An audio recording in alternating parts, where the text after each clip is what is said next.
नमस्कार दोस्तों। तो हाजिर हूँ मैं आपके साथ एक बार फिर डेली करंट अफेयर्स की डोज लेकर 29/12/2022 के करंट अफेयर्स के क्वेश्चंस करेंगे। हम आज पांच क्वेश्चंस होंगे, मगर उनमें होंगी बहुत इन्फॉर्मेटिव बातें। देखते रहिए इस वीडियो को एंड तक ताकि आपके करंट अफेयर्स कोई भी छूट ना जाए। तो अगर आपने अभी तक मेरे चैनल को सब्सक्राइब नहीं किया तो सबसे पहले मेरे चैनल को सब्सक्राइब करें, लाइक करें, शेयर करें और बेल आइकन को प्रेस करना ना भूलें ताकि ऐसे इन्फॉर्मेटिव वीडियोस डेली आप तक पहुंचती रहें। मेरे चैनल नीतिश एक्सप्लेन्स पर आपका स्वागत है। तो करते हैं शुरू आज की वीडियो। डेली करंट अफेयर्स 29 दिसंबर 2022 के 5 क्वेश्चन जो आज हम करने वाले हैं।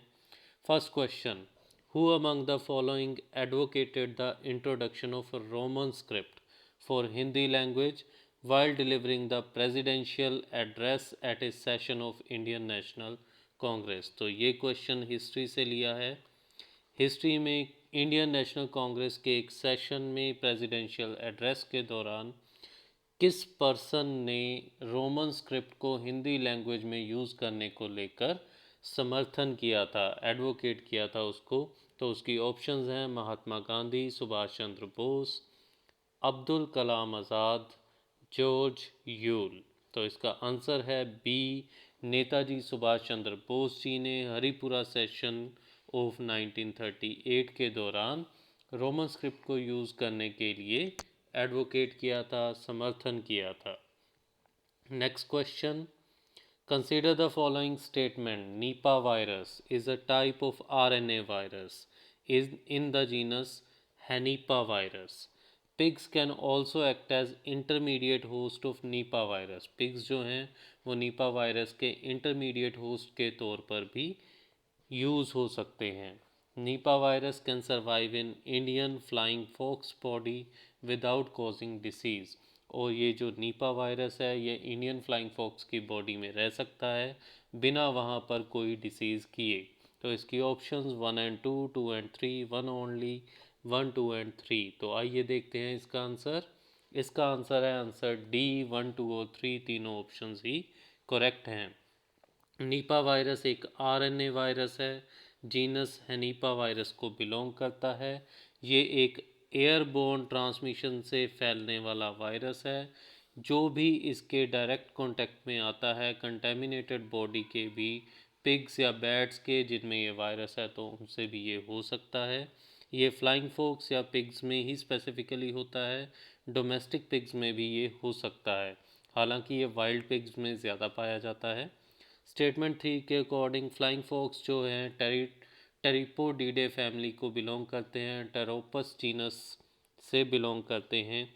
ये साउथ ईस्ट एशिया में पाए जाते हैं और नीपा वायरस इनकी बॉडी में बिना कोई डिसीज़ कॉज किए भी रह सकता है।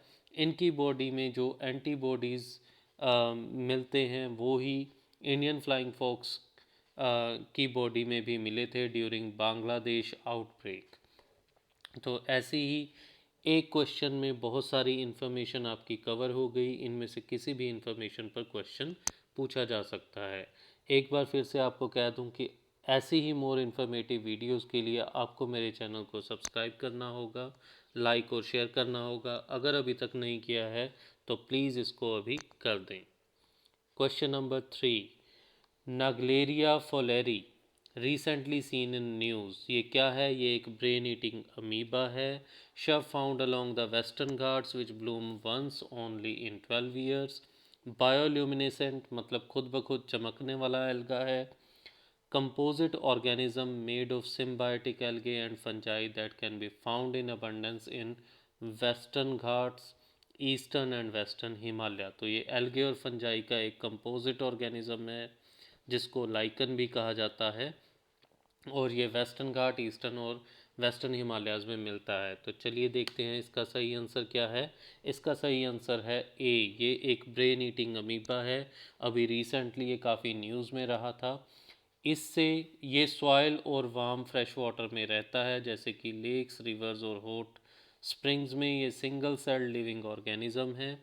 ये लोगों को इन्फेक्ट करता है। अगर वाटर जिसमें ये अमीबा प्रेजेंट है बॉडी में नाक के थ्रू एंटर करता है तो अमीबा नोज से ब्रेन में जाता है, वहाँ पर ब्रेन टिश्यूज़ को अफेक्ट करता है और इस इन्फेक्शन को कहते हैं primary amoebic meningoencephalitis PAM।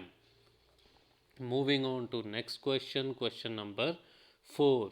Consider the following statement. ये क्वेश्चन हमने लिया है पॉलिटी से। Under article 82 parliament enacts delimitation act after every census. Delimitation act के अकॉर्डिंग जो होता है वो कॉन्स्टिट्यूएंसीज को डीलिमिट किया जाता है, उनकी बाउंड्रीज डिसाइड की जाती हैं, ये पार्लियामेंट करती है आर्टिकल 82 के under. In case of difference of opinion, अगर ओपिनियन में डिफरेंस हो among the members of delimitation commission तो चीफ इलेक्शन कमिश्नर का ओपिनियन माना जाता है। थर्ड स्टेटमेंट है 42nd अमेंडमेंट एक्ट ने कहा था कि there would be no delimitation after 2001 census. तो कौन सी स्टेटमेंट करेक्ट है? First, second, all three, none of the above. तो इसका आंसर है B. Statement 1 is correct, statement 2 is incorrect and statement 3 is correct. तो 2 स्टेटमेंट्स इसमें से करेक्ट हैं। अकॉर्डिंग टू आर्टिकल 22 ही इसको डीलिमिटेशन एक्ट को बनाया जाता है। Statement 2 is incorrect, chief election commissioner का ओपिनियन प्रिवेल नहीं करता। स्टेटमेंट 3 42nd अमेंडमेंट एक्ट 1976 से 2001 सेंसस तक डीलिमिटेशन करने पर बैन लगा दिया गया था। फर्दर 2001 में 84 CA 2001 से ये बैन अगले 25 साल के लिए इंक्रीज़ कर दिया गया है अप टू 2026। अब अगर कोई भी डीलिमिटेशन होगी इंडिया में तो वो 2026 के बाद होगी। Fifth question, which one of the following foreign travellers elaborately discussed about diamonds and diamond mines of India.